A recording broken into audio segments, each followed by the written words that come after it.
নবীজি তোমাকে সপিতে মনে মনে চায়, বলো না তোমাকে সপিতে মনে মনে চায় গো নবীজি তোমাকে সপিতে মনে চায়।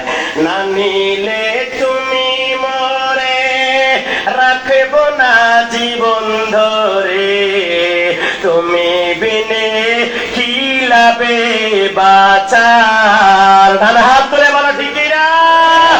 না নিলে তুমি মরে রাখব না জীবন ধরে, তুমি বিনে কি লাভে বাঁচার।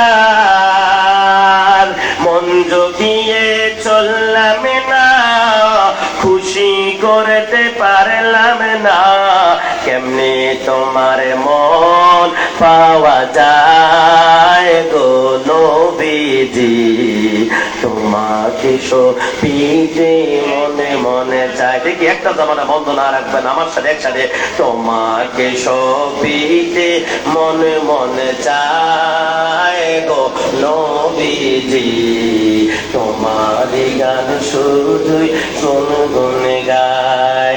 যুবক আমার পর্দার সিনেমা বন্ধা আব্দুল্লাহ কালবি বলে আমার মা পানি দিতে পারলো না, আমি তলোয়ার হাতের মধ্যে নিয়ে আমি কারবালার ময়দানে ঝাঁপিয়ে পড়লাম। কিছুক্ষণ পরে 3 দিন পানি খাই নাই, ক্ষুধা পেটের ভিতরে আমার চোখ ঝাপসা হয়ে অন্ধকার হয়ে গেল, আমার হাতের রক্ত গোলা পানি হয়ে গেল, সেন্সর কাজ করে না। আমি হাতটা ডান দিকে ঘুরাই, আমার হাতটা বাম দিকে চলে যায়, হাতটা বাম দিকে ঘুরাই, ডান দিকে চলে যায়। আমি গোড়া থেকে পড়ে গেলাম, হঠাৎ করে পিছন দিক থেকে আমাকে আক্রমণ করা হলো, দেহটাকে 38 টুকরা করা হলো। হঠাৎ করে তাবুর ভিতর থেকে কান্না শোনা যায়। আমার আব্বু হোসেন বলে কি রে শহর বানো, তাবুর ভিতরে কে কান্না করে? বলে আপনার ভাতিজা কাসেম কান্না করে, হাসানের সন্তান কাসেম কান্না করে। ইমাম হুসাইন বলে হে আমার ভাতিজা কান্না করে কেন? হে আমার চাচা আপনি আমাকে যুদ্ধের ময়দানে যাওয়ার সুযোগ করে দেন না। ইমাম হুসাইন বলেন না না, আমার বড় ভাই হাসানের সন্তান তুমি কাসেম, তোমাকে আমি যুদ্ধ কেমনে দিব?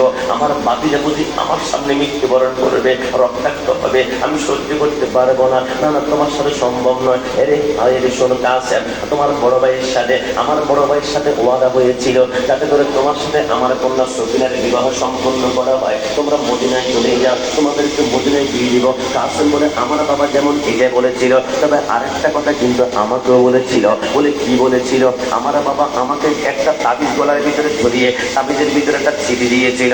আমার বাবা বলেছিল দুনিয়ার সবচেয়ে মুসিবত যখন দেখবা ওই মুসিবতের সময় তুমি তাবিজটা খুলবা, ওই তাবিজের মধ্যে যা লেখা থাকবে ওই হিসাবে আমল করবা। আমি আজকে চিন্তা করলাম কারাবালার জমিনের মতো বড় মুসিবত আমার সামনে কিছুই হতে পারে না। বা সাদার খেলি ঘুরতে দাঁড়িয়ে আছে, কোনো পানি নাই, কোনো খানা নাই, আলিয়া করে জিব্বা পর্যন্ত বের হয়ে যায়। আমি চিন্তা করলাম না না হওয়া যাবে না। আমি সেই জন্য তাবিজটা করলাম। তাবিজ খোলার পর আমি দেখলাম লেখা আছে হে আমার অশ্ব, হে আমার কলিজার টুকরা সন্তান কাসেম, তুমি যখন তাবিজটা খুলবা তুমি থাকবা কারাবালার ময়দানে, আমার পায়ের চারপাশে অসংখ্য কুত্তা দাঁড়িয়ে থাকবে, হাতের মধ্যে তীর থাকবে, বল্লম থাকবে। ওই মুহূর্তে হোসেনকে বাঁচানোর জন্য তুমি যদি নিজের জানটা কোরবান করতে পারো তাহলে জান্নাতে তোমার জন্য সুন্দর ব্যবস্থা হবে, রাসূলুল্লাহ তোমার উপর রাজি হয়ে যাবে। আমার ভাই তো এই অনুরোধ করেছিল, তাহলে আপনি আমাকে এখন পারমিশন দেন না? হযরত ইমাম হুসাইন বলে আমি কাসেমকে পারমিশন দিলাম। কাসেম যুদ্ধের ময়দানে গেল, শহীদ হয়ে গেল। হুসাইন বলে হঠাৎ করে তাবুর ভিতর থেকে এবারে কান্না। আমার স্ত্রী শহর মানে বলে স্বামী। হুসাইন বলে আমি দৌড় দিয়ে গেলাম। আরে কি হয়েছে? ওরে আমার শহর বানো, বলে আপনি আলী আসগরের 6 মাসের বাচ্চার দিকে তাকিয়ে দেখুন না, তার জিহ্বাটা ডান দিক থেকে মুখ থেকে বের হয়ে যাচ্ছে, তার মুখ দিয়ে লালা বের হয়ে যাচ্ছে, তার চোখ দিয়ে আস্তে আস্তে কান্নার বদৌলতে রক্ত বের হচ্ছে। আলী আসগরকে 3 দিন পর্যন্ত কিছু খাওয়াতে পারি নাই, কারণ আমি শহর মানুষ যদি কিছু খাই আমার স্তন বড় হবে। কিন্তু আমি 3 দিন কিছুই খেতে পারে না, স্তনগুলো বুকের সাথে লেগে গিয়েছে, এক ফোঁটা দুধ নাই। আলী আসগর হাতগুলো নিচের দিকে ঝুলে গিয়েছে, পা গুলো ঝুলে গিয়েছে। আমার আলী আসগর তো যুদ্ধ বুঝে না, অস্ত্র বুঝে না, তীর বুঝে না। আলী আসগরকে নিয়ে ফোরাতের তীরে সমস্ত এজিদ বাহিনীকে একটু বুঝিয়ে বলুন না, এক ফোঁটা পানি দেওয়ার জন্য। শহর মানুষ কথা শোনো, হোসাইন বলে পানি দিবে না, বলে যান না, বলে না পানি দিবে না, একটু চেষ্টাই করেন না। হোসাইন বলে ফোরাতে নদীর পানি রে বন্ধ করে দিল রে, কাছে যেতে দিল না সেথায়, পশু পাখি খাইলো কেহ বাধা না দিল, বাধা শুধু হোসাইনের বেলায়, বাধা শুধু আজগরের বেলায়। শহর বানু দেখে কয়ে আলী আসগর মারা যায়, একটু পানি আনলে ভালো হয়। ইমামে কয়ে শহরে বানুরে ওদের ভিতরে মায়া নাই রে, পানি তো দিবে না মনে হয়, পানি তো দিবে না মনে হয়। শহর বানু দেখে বলে আলী আসগর 6 মাসের ছেলে, ছোট শীত নাই কোনো অন্যায়, ওকে কোলে নিয়ে যান, যাইয়া একটু পানি চান। আসগরে মরে পানির পিপাসায়, আসগরে মরে পানির পিপাসায়। এই পানি পশুয়ে খায়, এই পানি পাখিয়ে খায়, পানি সৃষ্টি নানা রুসেলায়। ইমাম হোসাইন বলে আমি আমার কলেজার টুকরা সন্তান আলী আসগরকে নিয়ে আমি ফোরাতের সামনে চলে গেলাম। এজিদ বাহিনী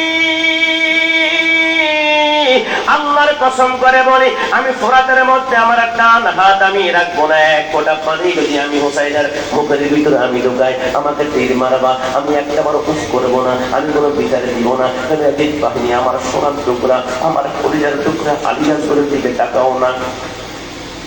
জিহ্বাটা মুখ থেকে বের হয়ে যাচ্ছে, লালাগুলা বের হয়ে যাচ্ছে, কান্নার আওয়াজ পর্যন্ত বের হয় না। আমার আলী আসগরকে এক ফোঁটা পানি দিস না, এক ফোঁটা পানি যদি আলী আসগরকে দাও এজিদ বাহিনী তোমাদের লাভ কি হবে? আমি ওয়াদা করলাম কুল্লু মান আলাইহা ফান ওয়া ইয়াবকা ওয়াজহু রাব্বিকা যুল জালালি ওয়াল ইকরাম। কিয়ামতের ময়দানে হাউজে কাউসারের খালিক হচ্ছে আল্লাহ, কিন্তু মালিক হচ্ছে মদিনা ওয়ালা নবী। আমার রাসূল যদি হাউজে কাউসারের মালিক হবে, কিয়ামতের ময়দানে হাউজে কাউসারের বন্টন কিন্তু রাসূল করবে না, বন্টন করবে আমার ভাই হাসান আর আমি হোসাইন। আজকে যদি আমার আলী আসগরকে এক ফোঁটা পানি জিহ্বার মধ্যে দেওয়ার সুযোগ করে দাও, আমার নানার কদম দূরে দূরে বলো তোমাদেরকে হাউজে কাউসারে পানি পান করাবো, এক ফোঁটা পানি জিহ্বার মধ্যে লাগালে 50,000 বছর কোনো তৃষ্ণা লাগবে না। এজিদ বাহিনীর চোখের মধ্যে পানি চলে আসলো, তীরগুলো নিচের দিকে নেমে গেল।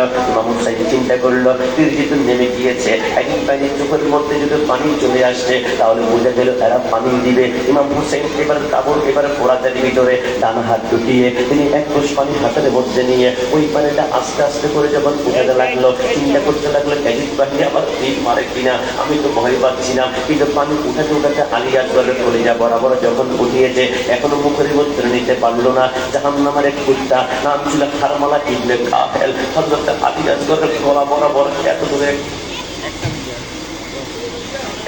একটা তীর মেরে দিল। ওই দিকটা সামনের দিক দিয়ে পিছন দিক থেকে বের হলো।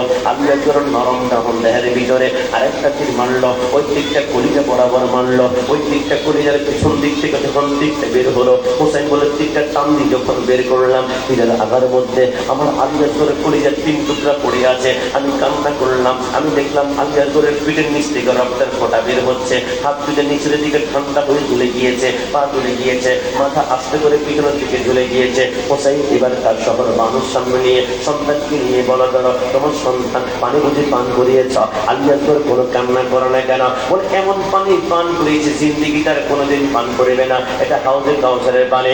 শহর মানুষ কাঁদতে শুরু করলো, আল্লাহ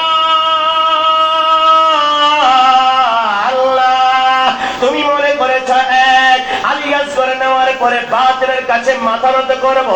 আল্লাহ ওয়াদা করলাম এমন হাজারো আলী আসগর যদি তোমার ইসলামের জন্য কোরবান করতে হয়, হাজারটা আলী আসগর কোরবানি করবো, তারপর বাতিলের কাছে মাথা নত করা যাবে না। কান হাত তুলে বলো ঠিক না?